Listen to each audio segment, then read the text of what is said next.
If I'm wrong on any of that trivia, I don't want Katie Couric calling me and telling me I did something wrong. You call Mr. Heath in Wasilla, Alaska. I'll give you his phone number. You can correct my dad.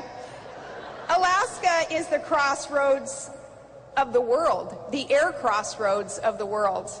Right now, because of our strategic location, yes, we are keeping our eye on North Korea, as a dangerous regime there wants to test launch missiles that we're in a position to intercept before a potentially nuclear armed warhead could reach the rest of the U.S., the rest of you, because of our location. Hopefully the feds won't cut the missile defense program and we can continue our program up there. There is benefit to you with Alaska's strategic location on the globe. And finally, yes, you can see Russia from Alaska.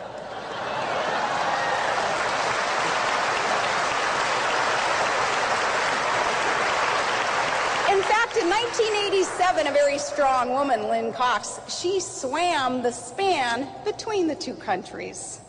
But the best reason to come on up and see us, just the cutest little boy in the world lives up there, and he will someday want to thank you, Vandenberg Right to Life, for advocating life. Life for every baby, no matter what today's society wants to try to tell us is worthy life or perfect life. I cannot wait for you to get to meet Trig Paxson Van Palin, and his daddy's here tonight anyway. Trig isn't, but Todd Palin is here tonight. We're happy that he got to travel.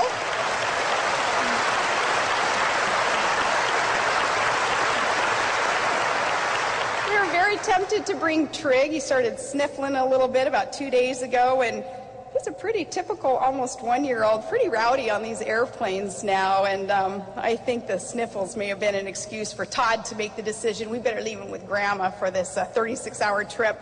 But he turns 1-year-old on Saturday, and he is our gift from God. He's proven to me, beyond a shadow of a doubt, that every innocent life does have purpose, and there is no accident. And I'm going to choose the Creator's idea of perfection over our society's definition of perfection any day.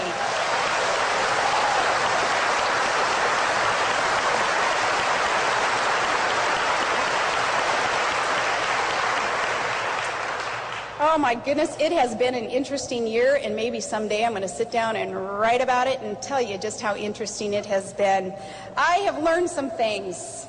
Things now I know for sure, not the least of which is the need to identify who we are, why we are so confident that America can embrace a culture of life, knowing there is purpose and good destiny for every child, no matter your party or your background or your race or religion. Protecting and promoting the sanctity of life trumps all of that. Some things we can all know for sure. America's forefathers founded this great nation with powerful words in America's Declaration of Independence. They read in part like a holy text. We hold these truths to be self-evident, that all men are created equal, that they are endowed by their Creator with certain unalienable rights, that among these are life, liberty, and the pursuit of happiness.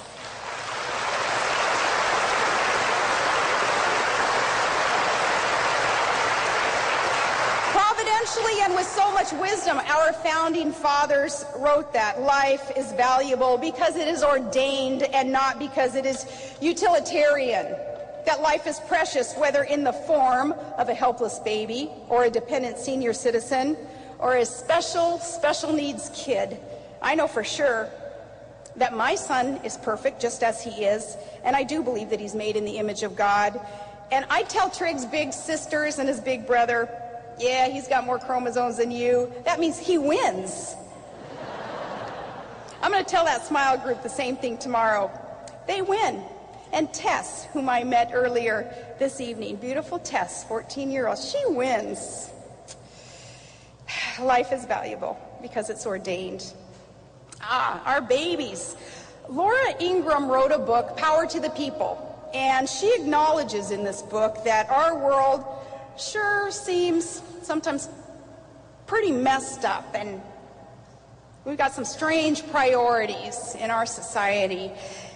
But what's the most precious and promising and sweetest ingredient in this world? Laura writes about government growing and politicians wanting more and more control over every aspect of our lives and our families for the children. Got to grow government for the children. Got to do all of this for the children. The more they do that, though, the less some seem to actually want actual children in this world with their advocacy for abortion. She writes in this book, the worst expression of our cultural failing is the claim that it is wrong to let children live, to bring them into this, quote, horrible world that we've created. No, we've got that so wrong. And Laura nailed it. She says, you don't make the world better by eliminating the most precious ingredient in it, children. Carl Sandburg said,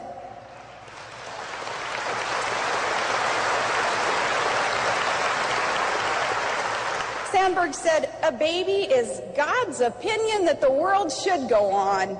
And I know for sure that what you are doing here in Evansville tonight is powerful. You're a testament to the force and the will of people who believe in truth. And you know, truth has a way of barging through the doors of our lives, whether we're prepared for it or not. Let me take you just very quickly over a tiny bit of my recent path, because I learned a lot of what I know for sure in this last year.